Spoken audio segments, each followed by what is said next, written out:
जाने क्यों वो शाम बहुत ही रहस्य भरी थी। हर तरफ धुंध और गहरी खामोशी छाई हुई थी कि मुझे अपनी सांस की सरसराहट से भी डर लग रहा था। मैं उस दिन घर पर अकेला था। मम्मी पापा किसी के घर गए हुए थे। किसी की मौत हो गई थी और मम्मी पापा वहीं गए हुए थे। उन लोगों को गए हुए सुबह से शाम हो गई थी, लेकिन अभी तक नहीं आए थे। मैं अपने कमरे में बैठा अपने कंप्यूटर पर गेम खेल रहा था। बाहर निकलने की हिम्मत ही नहीं हो रही थी। पूरा घर वीरान सा लग रहा था। अचानक मुझे बहुत तेज प्यास लगी और मेरा गला सूखने लगा, तो मैं अपने कमरे से बाहर निकल आया। कमरे में बैठे हुए मुझे पता ही नहीं चला था कि कब शाम के साए चारों तरफ फैल चुके थे। घर में हर तरफ अंधेरा ही अंधेरा था। मैंने जल्दी से सारे घर की लाइट्स ऑन की और किचन में जाकर फ्रिज से पानी की बोतल निकाली। अचानक मेरी नज़र बाहर सड़क पर पड़ी। किचन की खिड़की जो बाहर गली में खुलती थी, वहां से मुझे सामने वाले घर का दरवाजा नजर आया, जो अभी अभी खुला था, और अंदर से एक अधेड़ उम्र का इंसान बाहर निकला और उसके पीछे एक लड़की जिसने अपने चेहरे पर मास्क किया हुआ था, मगर उसके हाथ पैरों की गोरी रंगत मुझे यहाँ से भी दिखाई दे रही थी। रात के अंधेरे में उसके सफ़ेद दूधिया हाथ और पांव दूर से ही चमक रहे थे, जबकि उसके चेहरे का थोड़ा सा हिस्सा ही नजर आ रहा था। मैं मदहोशी के आलम में उसी की तरफ देखे जा रहा था कि अचानक मुझे महसूस हुआ जैसे मेरे पीछे से कोई गुजरा है। मैंने चौंक कर पीछे देखा, मगर मेरे पीछे कोई नहीं था, और भला होता भी क्यों, क्योंकि इस समय मैं घर में बिल्कुल अकेला था। पानी पीकर मैंने बोतल फ्रिज में रखी और खिड़की के पास जाकर देखा तो गली अब बिल्कुल सुनसान पड़ी थी। न जाने वो सामने वाला घर किसका था और वो लड़की कौन थी। यही सवाल मेरे दिल में कुलबुलाने लगे थे। मेरा नाम सागर है। मेरा संबंध एक मिडिल क्लास घराने से था। मेरे पापा एक सरकारी नौकर थे, मगर उनकी ईमानदारी ने उन्हें माली तौर पर हमेशा पीछे ही रखा। वरना पापा के बराबर के वो लोग जो साथ ही नौकरी पर लगे थे, आज सबके पास बैंक बैलेंस था और बंगलों में रहते थे।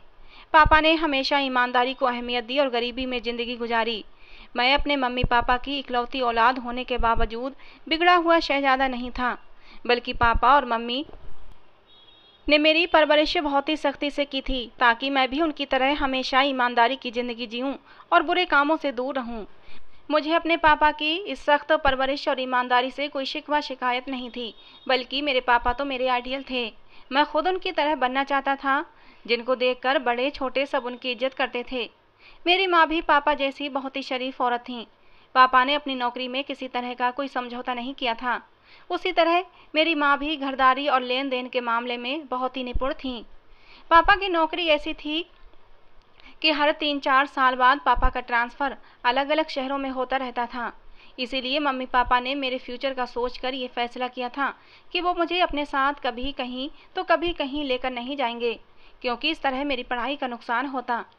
इसीलिए पापा ने मुझे 8वीं क्लास से ही दिल्ली के एक बड़े स्कूल में दाखिला करवा दिया था और उसी के हॉस्टल में मेरे रहने का इंतजाम कर दिया था। स्कूल पूरा होने के बाद वहीं कॉलेज में एडमिशन ले लिया और बस फिर छुट्टियों में ही घर आया करता था।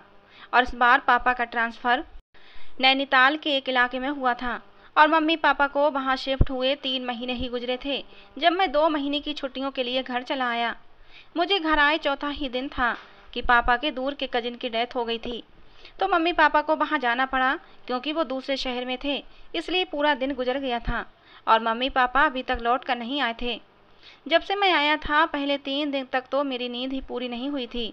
मैं अपनी नींद ही पूरी करता रहा, घर से बाहर निकला ही नहीं था। एक तो दिल्ली से नैनीताल का सफ़र बहुत लंबा था, दूसरा यहाँ का मौसम भी ठंडा था, तो मुझे नींद की वादियों में ही उतारे रखता था। चौथा दिन भी मैंने कमरे में ही गुजार दिया क्योंकि मम्मी पापा तो घर पर थे नहीं।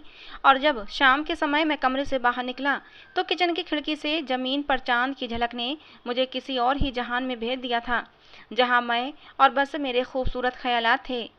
मैं किचन से बाहर निकलकर बाहर गली में आया, मगर गली में कोई नहीं था।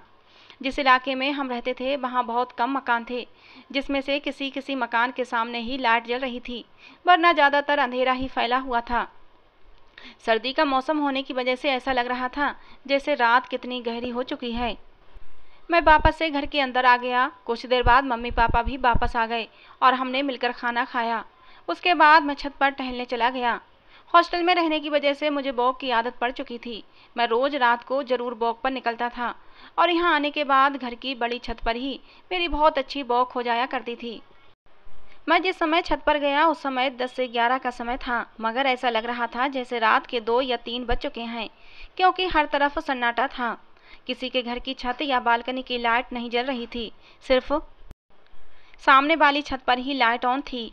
हमारी छत और सामने वाली छत के बीच ज़्यादा फासला नहीं था, क्योंकि दोनों घरों की छत आगे की तरफ बढ़ाकर बनाई गई थी। मुझे सामने छत की लाइट जलते देखकर वो लड़की याद आ गई, आज शाम अपनी किचन की खिड़की से जिसे मैंने देखा था। मैं अपनी छत पर खड़ा गौर से सामने वाली छत का जायजा लेने लगा कि शायद वो लड़की दोबारा नजर आए, मगर वहां तो कोई भी नहीं था। हाँ, छत के बीच में एक मेज और 2 कुर्सियां पड़ी हुई थीं। मेज पर कुछ किताबें और चाय का मग भी रखा हुआ था। उस छत पर काफी रोशनी थी, इसलिए सब कुछ साफ साफ दिखाई दे रहा था।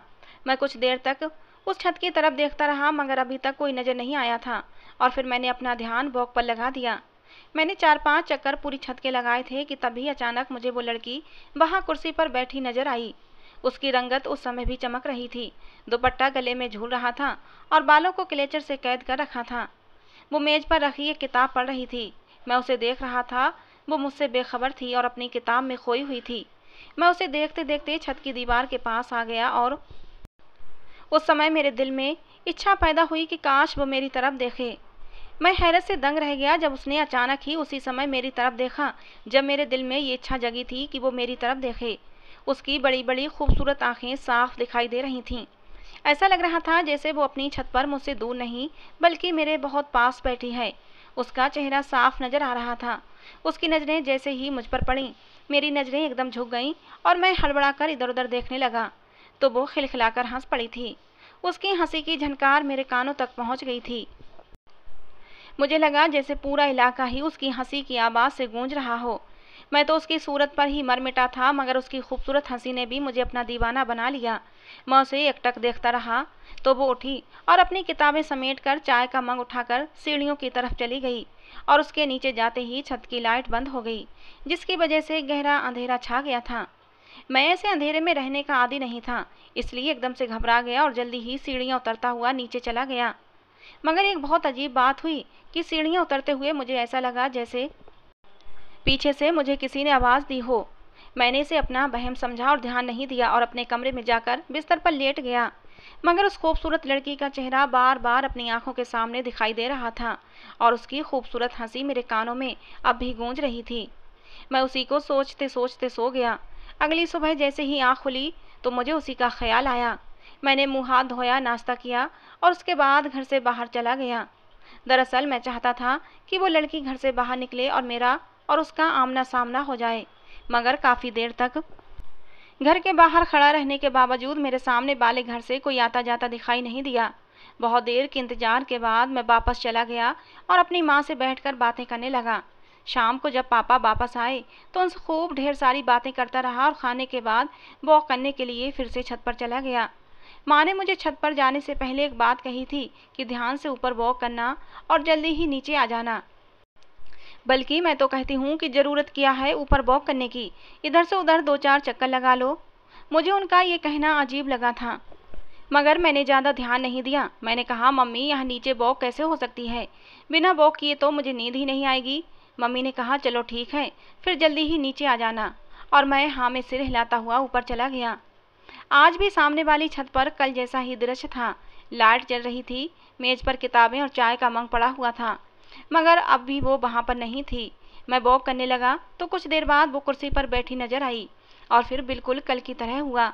जब मैंने दिल में चाहा कि वो मेरी तरफ देखे तो उसने फौरन मेरी तरफ देखा था, मगर मैं आज चौंक कर घबराया नहीं था।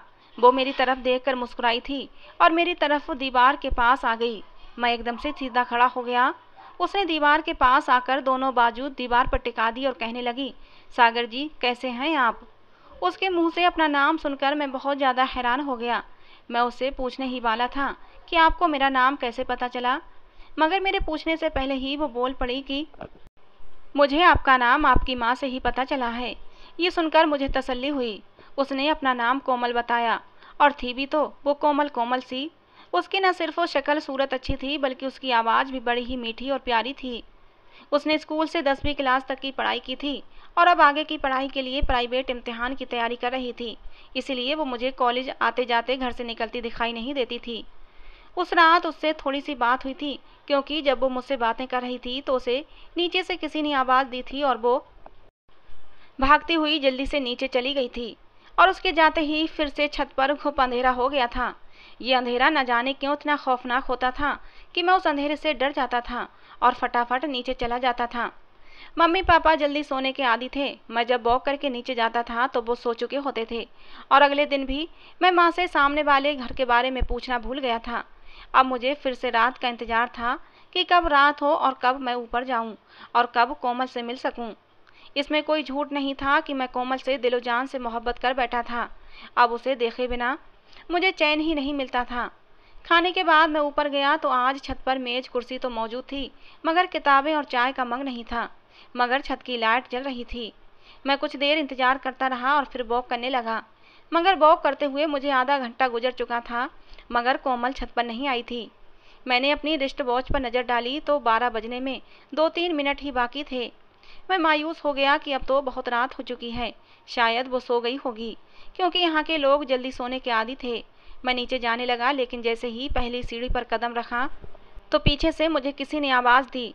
मैं फौरन पलट पड़ा तो सामने वाली छत पर दीवार पर बाजू रखे कोमल खड़ी मुस्कुरा रही थी। आज उसने सफ़ेद रंग का सूट पहना हुआ था। मैंने उससे पूछा कि देर क्यों हुई तो वो कहने लगी, आज पापा की तबीयत खराब थी। मैंने उससे पूछा कि उसके पापा क्या काम करते हैं तो उसने बताया कि मेरे पापा रिक्शा चलाते हैं और मेरी माँ की कुछ समय पहले ही डेथ हो चुकी है।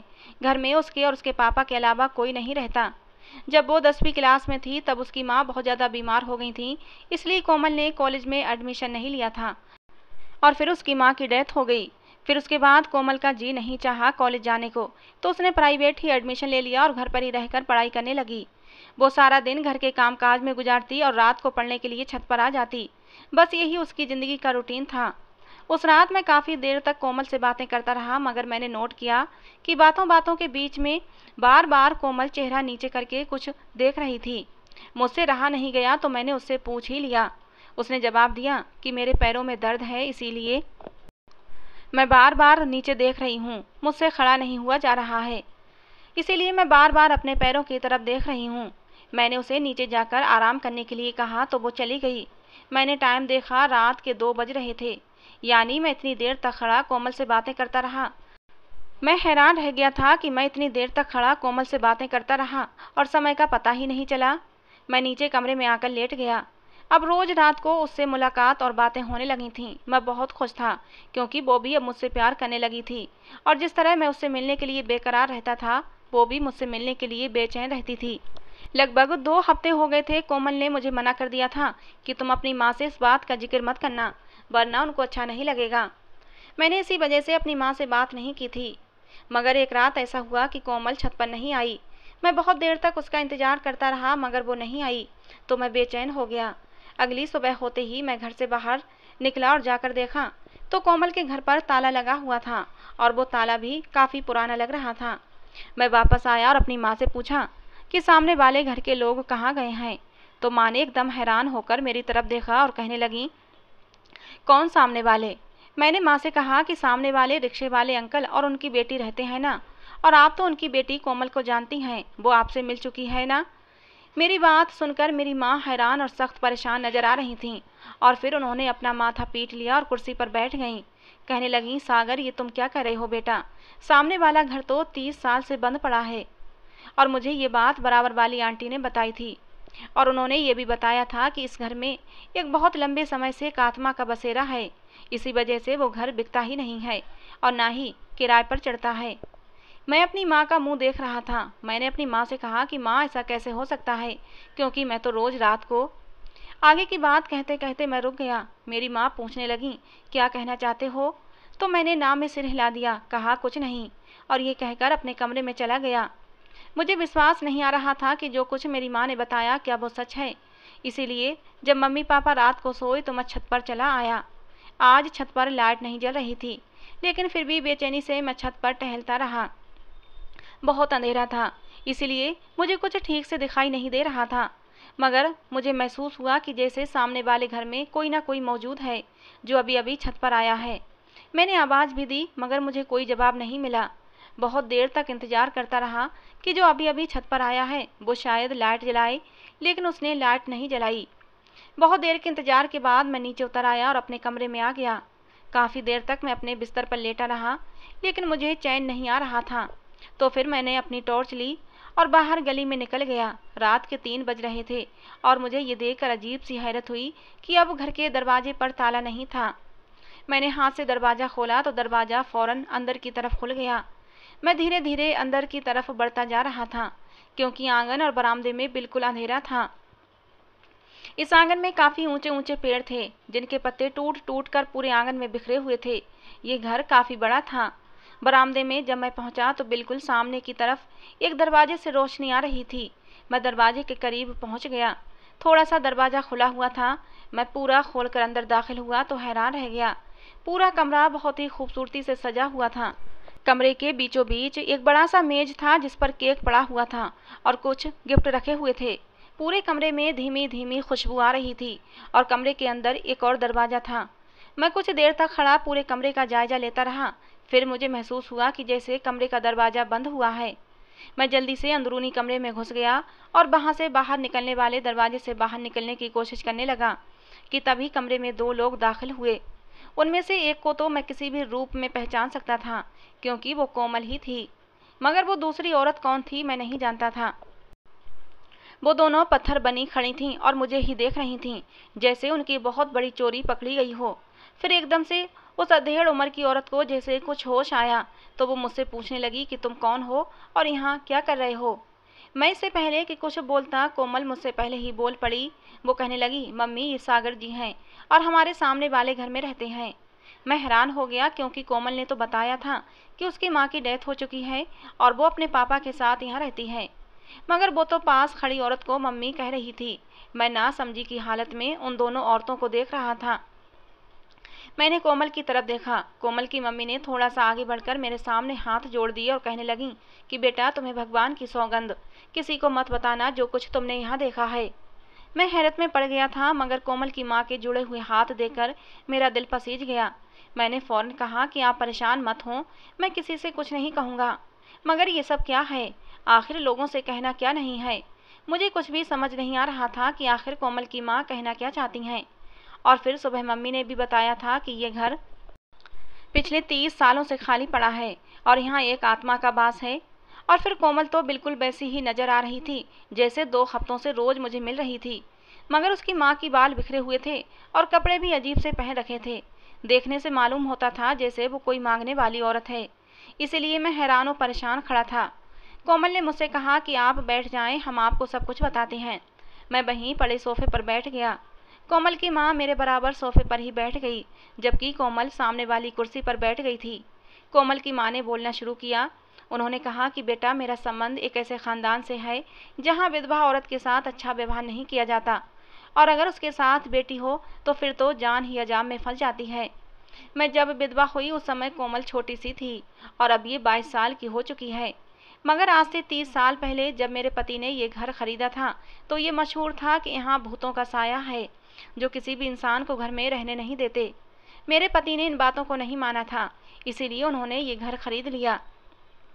मगर अभी घर की मरम्मत का काम जारी था कि इस घर के पीछे वाले आंगन में खुदाई करवाई तो वहाँ एक लाश बरामद हुई, जिसकी वजह से मेरे पति डर गए और इस मकान को कुछ समय के लिए ऐसे ही छोड़कर दूसरा घर किराए पर ले लिया और फिर हम वहीं रहने लग गए, क्योंकि मेरे ससुराल वाले जिन हालात के मालिक थे उनके साथ रहना मुश्किल होता जा रहा था और मेरे पति को ये तसल्ली नहीं थी कि उनकी होने वाली औलाद वहाँ सुरक्षित रहेगी। इसलिए मेरे पति ने अपना हिस्सा मांग कर ये घर खरीदा था, पर हम नहीं जानते थे कि हमें यहाँ रहना भारी पड़ेगा। उन दिनों मैं उम्मीद से थी, इसलिए कोमल के पापा ने यहाँ रहना ठीक नहीं समझा और हम किराए पर रहने लगे थे।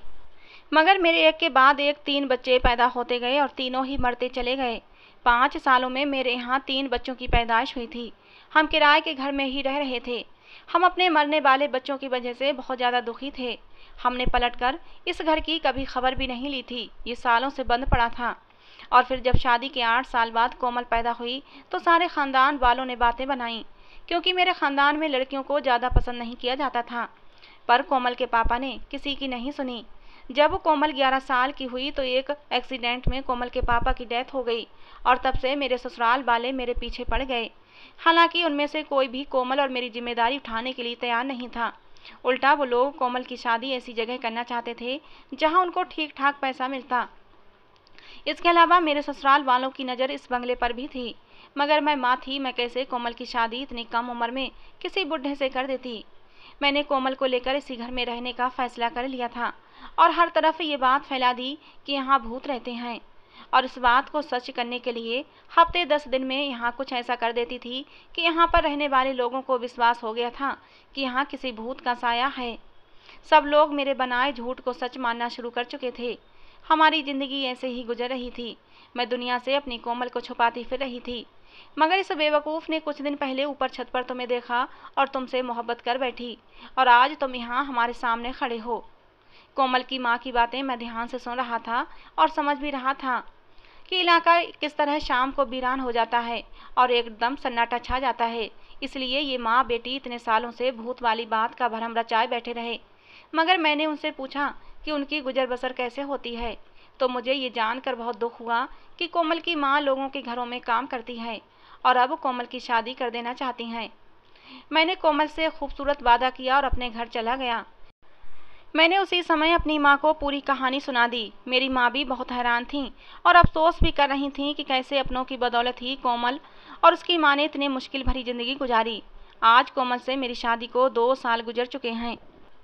मेरी माँ ने दूसरे दिन ही जाकर कोमल की माँ से मेरे लिए उसका हाथ मांग लिया था और फिर 1 हफ्ते में ही हमारी शादी हो गई थी। कोमल के पापा की वसीयत के मुताबिक वो बंगला कोमल और मेरे नाम हो चुका था, जिसकी वजह से कोमल का पूरा खानदान खामोश होकर बैठ गया था। आज हम अपने घर में रहते हैं। कोमल की माँ भी हमारे साथ ही रहती हैं, मगर वो अपना खर्चा अब अपने घर से मिलने वाले किराए से करती हैं। वही घर जिसमें उन्होंने फैला रखा था कि भूतों का साया है, मगर असल में ऐसा वहाँ कुछ भी नहीं था। कोमल की माँ ने एक हिस्से में किराएदार बिठा दिए हैं और वहाँ से अच्छा खासा पैसा आ रहा था, जिससे वो अपना खर्चा उठा रही थीं। कोमल और मैं एक दूसरे के साथ बहुत खुशी खुशी ज़िंदगी गुजार रहे हैं। तो दोस्तों, आज की हमारी ये कहानी आप लोगों को कैसी लगी कमेंट बॉक्स में ज़रूर बताना। पसंद आई हो तो प्लीज़ लाइक करना। रोज़ एक नई कहानी सुनने के लिए हमारे चैनल को सब्सक्राइब करें। कहानी को अंत तक सुनने के लिए आप लोगों का बहुत बहुत धन्यवाद। दोस्तों, मिलते हैं अगली किसी नई कहानी के साथ।